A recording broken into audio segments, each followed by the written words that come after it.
Last video पे आपने देखा था कि जियाओ का फादर घर के बाहर से सारी बातें सुन रहा होता है।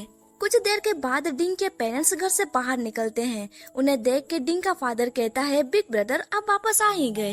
डिंग की मदर हंसते हुए कहती है, मुझे लगता है वो अपने बेटे को मिस कर रहा होगा।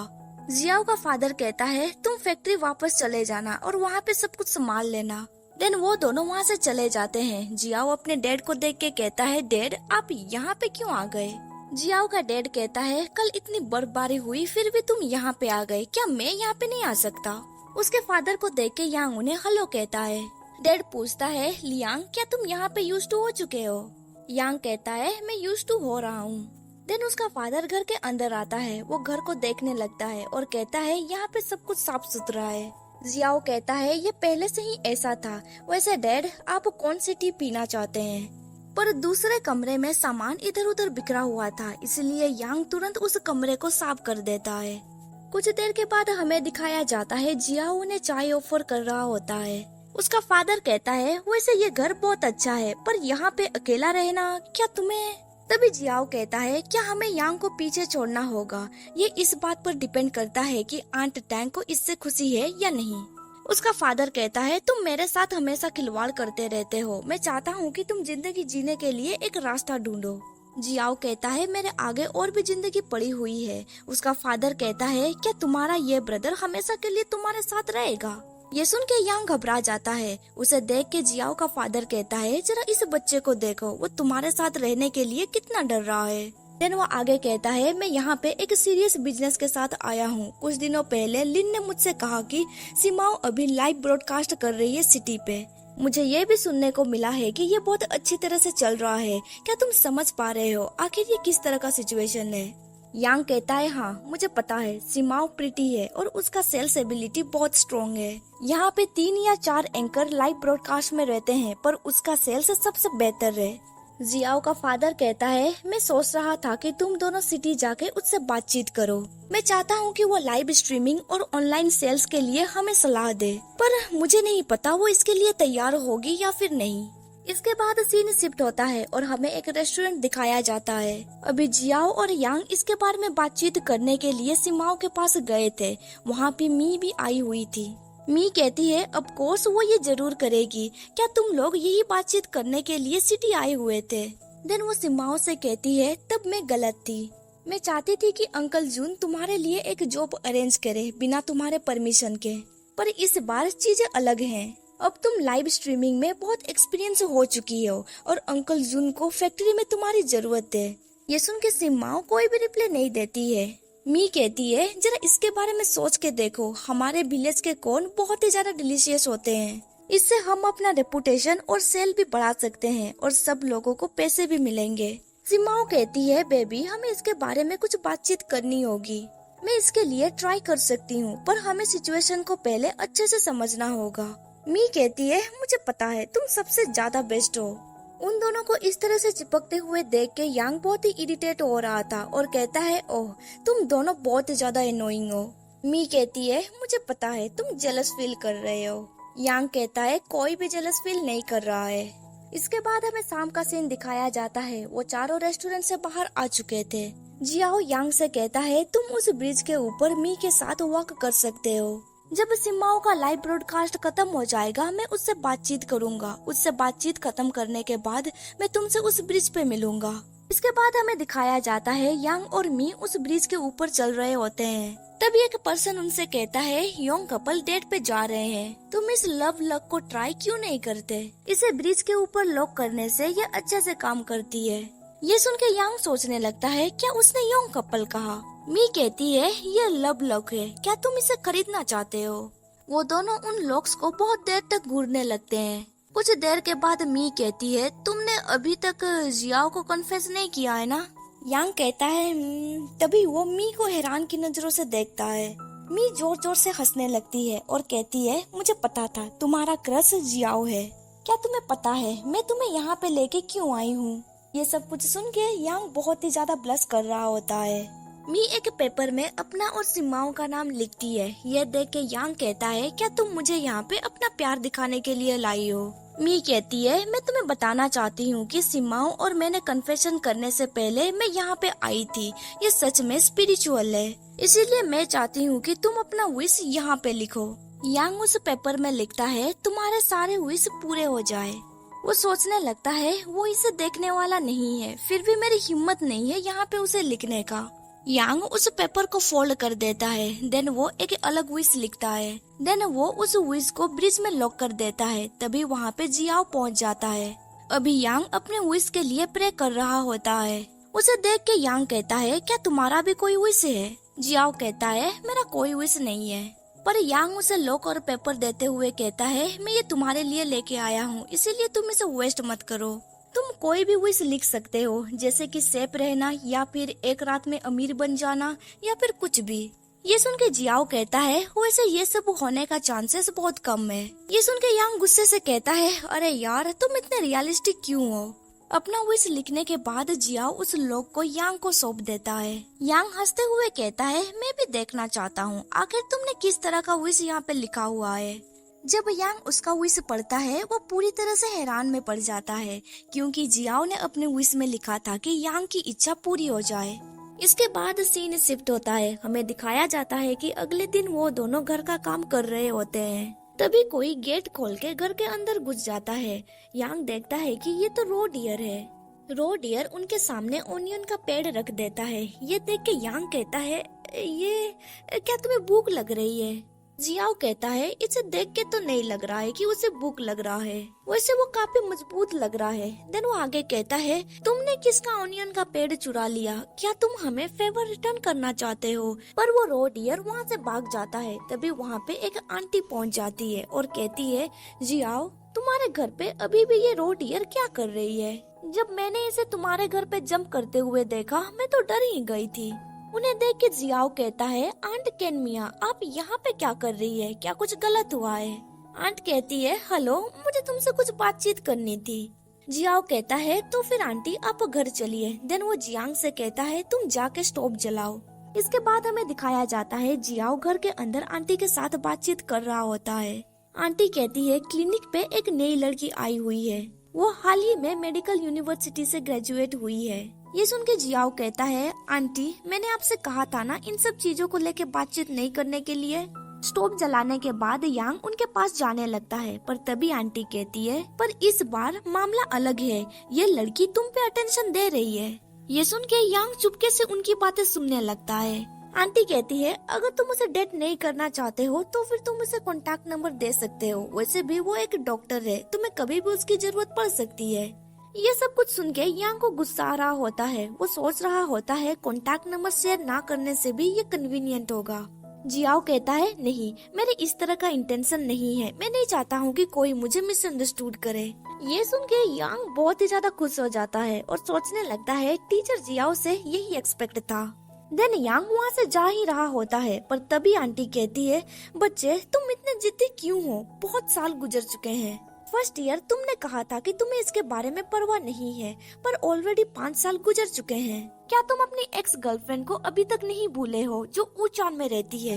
ये सुन के यांग वहीं पे रुक जाता है और वो सोचने लगता है क्या उन्होंने ऊचैंग कहा। आंटी कहती है अभी मुझे उस लड़की को कैसे रिस्पॉन्स देना चाहिए। जियाओ कहता है आप उसे सच क्यों नहीं बता देते। ये सुन के आंट कहती है वैसे मैं तुम्हें बता देती हूँ, तुम्हें ज्यादा वेट करने की जरूरत नहीं है। तभी यांग तेजी से घर के अंदर घुस जाता है और एक सामान रख के वहाँ से तुरंत भाग जाता है। ये देख के जियाओ कुछ समझ नहीं पाता है। वो सोचने लगता है क्या मेरी आंखें ब्लर हो चुके हैं? क्या ये एक तरह का चूहा था? इसके बाद हमें दिखाया जाता है जियाओ आंट को गुड बाय कह रहा होता है। देन वो घर के अंदर घुसता है और यांग से कहता है मैं कुछ देर के लिए बाहर जा रहा हूँ, अगर तुम्हें भूख लगे तो खाना निकाल के खा लेना। पर यांग कोई भी रिस्पॉन्स नहीं देता है क्योंकि उसके ईयर्स में अभी ईयरफोन्स थे। इसीलिए जियाओ उसके पास जाता है और चिल्लाते हुए कहता है मैंने तुमसे कहा कि जब तुम्हें भूख लगेगा तब तुम खाना निकाल के खा लेना, क्या तुमने मुझे सुना? यांग कहता है हाँ मैंने तुम्हें सुना। जियाओ कहता है हाँ आजकल के जवान लोग, मैं कुछ देर के लिए बाहर जा रहा हूँ, तुम घर पे ही रहना। इसके बाद सीन शिफ्ट होता है। हमें जियाओ का फादर का फैक्ट्री दिखाया जाता है। अभी उसका डैड वहाँ पे काम कर रहा होता है। तभी जियाओ उन्हें पुकारता है, इसीलिए वो अपने वर्कर से कहता है तुम लोग काम करते रहो, मेरा बेटा यहाँ पे है। इसके बाद हमें दिखाया जाता है वो लोग ऑफिस के अंदर थे। उसका डैड कहता है, क्या तुम्हें पता है सिमाओ सच में एक एफिशिएंट लड़की है। उसकी सजेशन मान के मैंने अच्छा किया, हम लोगों ने 100 पीसेस बेच दिए। जियाओ कहता है, आंट कैंग मई हमारे घर पे आई थी, वो चाहती है कि मैं एक लड़की को चेस करूं। उसका फादर कहता है, तो तुम्हें वो लड़की कैसे लगी? जियाओ कहता है, मुझे कोई भी आइडिया नहीं है। ये सुन के उसका फादर गुस्से से कहता है, क्या तुम्हें कोई भी आइडिया नहीं है? ये सच में बिल्कुल भी ठीक नहीं है, तो फिर तुम्हें आइडिया कौन देगा? ऐसे तो तुम्हारा कुछ भी नहीं हो सकता, तुम उस कॉलेज की गर्लफ्रेंड को वापस क्यों नहीं लाते? ये सुन के वो दोनों कुछ देर के लिए साइलेंट हो जाते हैं। जियाओ सोचते हुए कहता है, आखिर वो कहाँ पे होगी? उसका फादर कहता है, तुम्हारा मतलब क्या है?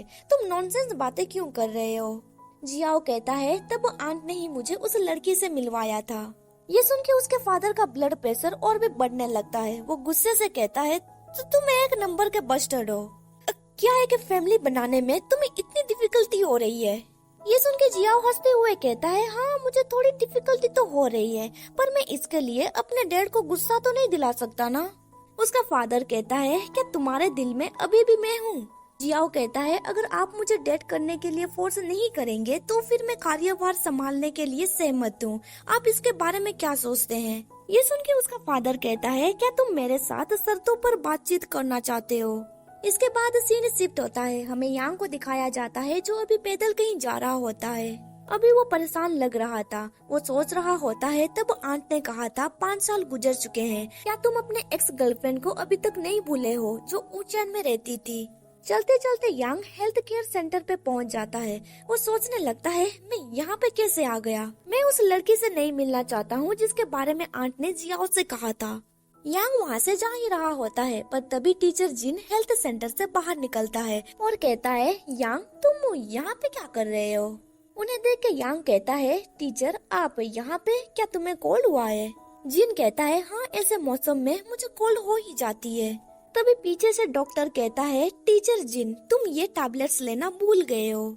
जिन कहता है, अंकल आपका थैंक यू। डॉक्टर कहता है, तुम्हें अपने तबीयत का ध्यान रखना होगा। वैसे तुम्हारा कॉन्ट्रैक्ट जल्द ही एक्सपायर होने वाला है ना, क्या तुम नेक्स्ट ईयर वहीं पे काम करोगे? जिन कहता है, हाँ स्टूडेंट को ग्रेजुएट करवाने के लिए मैं उनकी मदद करना चाहता हूँ। डॉक्टर कहता है, ये सब तुम्हारे लिए बिल्कुल भी इजी नहीं रहता होगा। ज्यादातर कॉलेज स्टूडेंट्स जो ट्रेन पे आए हुए रहते हैं, जब उन्हें टारगेटेड पर्पस मिल जाता है वो टाइम खत्म होने के बाद यहाँ से चले जाते हैं और विलेज उन्हें रोक के नहीं रख सकता। डॉक्टर के जाने के बाद यांग कहता है, ये टारगेटेड ट्रेनिंग क्या है? जिन कहता है, मेरे फैमिली का कंडीशन ठीक नहीं था, इसीलिए मुझे एक फ्री नॉर्मल स्कूल में पढ़ना पड़ा और ग्रेजुएशन के बाद मुझे इस गांव में 5 साल पढ़ाना पड़ा। ये सुन के यांग कहता है, टीचर क्या तुम 5 साल पहले मुझे दिखा सकते हो कि तुम्हारा स्कूल कैसा था? इसके बाद हमें दिखाया जाता है टीचर जिन उसे अपना डॉर्मेटरी लेके आ गया था। जिन उसे कहता है, तुम सबसे पहले यहाँ पे बैठ जाओ, मैं तुम्हें फोटो और दूसरी इन्फॉर्मेशन के बारे में बता रहा हूँ। यांग कहता है, मैं इस साइड बेड में बैठ रहा हूँ ताकि मैं तुम्हारे बेडशीट को गंदा न कर दूँ। जिन कहता है, ये मिस्टर लुओ का फॉर्मर बेड था और मैं तुम्हें अभी जो फोटो दिखाने वाला हूँ ये लुओ ने ही खींचा था, तुम यहाँ पे आके इसे देखो। उस पिक्चर को देख के जिन कहता है, ये तब की पिक्चर है जब हमारे स्कूल में एक नया प्लेग्राउंड बना था। उस पिक्चर में जियाओ भी था। उसे देख के यांग सोचने लगता है, वो बहुत ही ज्यादा प्राउड लग रहा है। ऐसा तो नहीं लग रहा है कि अभी उसका ब्रेकअप हुआ है। देन जिन उसको एक दूसरा पिक्चर दिखाता है। उस पिक्चर में एक लड़की को दिखाते हुए यांग पूछता है, ये कौन है? जिन कहता है, ये जियाओ का क्लासमेट है, हम यहाँ पे इंटर्नशिप के लिए गए हुए थे। ये सुन के यांग अलर्ट हो जाता है और पूछता है, क्या ये क्लासमेट वुहान यूनिवर्सिटी से है? जिन कहता है, वेल मिस्टर लुओ इसके इंचार्ज थे, पर उस लड़की के फैमिली मेंबर नहीं चाहते थे कि एक लड़की इतनी दूर जगह पे जाए, इसीलिए वो 1 महीने के बाद ही वापस आ गई थी।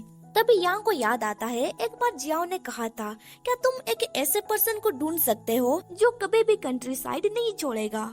यांग उसे पूछता है, क्या उस लड़की का और जियाओ का रिलेशनशिप अच्छा था? जिन कहता है, उन दोनों का रिलेशनशिप बहुत अच्छा था। देन वो आगे हंसते हुए कहता है, मैं सोच रहा था आखिर तुम सडनली मुझे स्कूल हिस्ट्री के बारे में पूछने क्यों लग गए? अगर तुम इसके बारे में इतना फिक्र कर रहे हो तो फिर तुम इसके बारे में टीचर जियाओ से डायरेक्टली क्यों नहीं पूछते। इसके बाद सीन शिफ्ट होता है। हमें फिर से जियाओ के फादर का फूड फैक्ट्री दिखाया जाता है। अभी जियाओ और उसका फादर एक ऐसे कमरे में थे जहाँ का टेम्परेचर बहुत ही ज्यादा हाई था।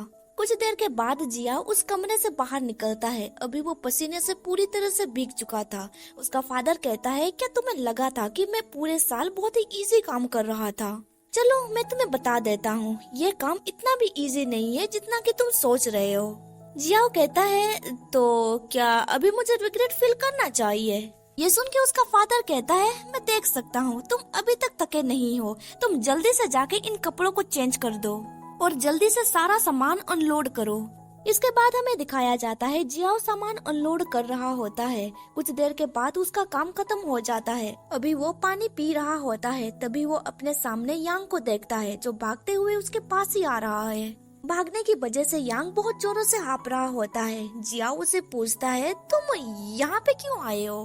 क्या होगा अगर तुम्हें ठंड लग जाएगी तो? तुम पहले अंदर चलो, फिर तुम आराम से बातचीत करना। यांग उसके करीब जाने लगता है और कहता है, मैं वेट नहीं कर सकता, मुझे तुमसे कुछ पूछना था।